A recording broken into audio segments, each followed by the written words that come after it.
You know, in a response to Dr. Kenwa-Nwosu's Requiem for the Blue Eye Sea, Mazi Ken Okorie said, and I quote, "Let's not get ahead of ourselves. The bones shall rise again." Unquote. Ndị nwe m na ndị nkwuru nwere, ekene m unu. Some ask, why bother about the World Igbo Congress? I say there is neither death in the family, nor any bones yet that need to rise. Even the problems in WIC have become a test and challenge for us as Ndị Igbo. Ọ bụ mberede ka eji ama Ndị Igbo, among other things.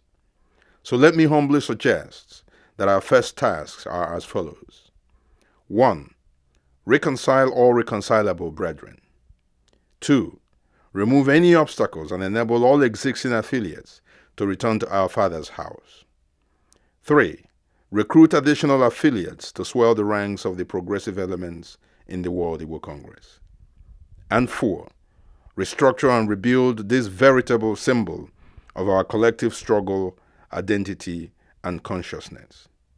This is my abiding commitment, and I respectfully submit that it ought to be yours as well. In my next message, I will speak to you about what I have always wished for our people, a consequential World Igbo Congress. Please come join us. The journey to our first task begins in Atlanta at the board meeting on March 26th. We cannot give up. We will not give up. The innovative and progressive clouds shall not long be victorious. We shall not long possess the sky.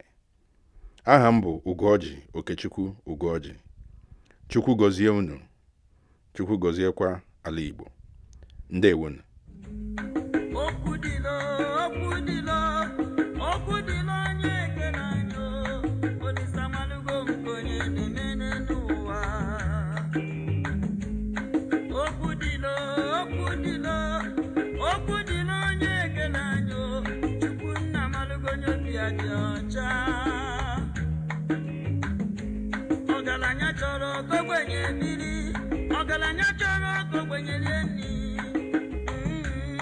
Ogbenye chekwu beze chukwu.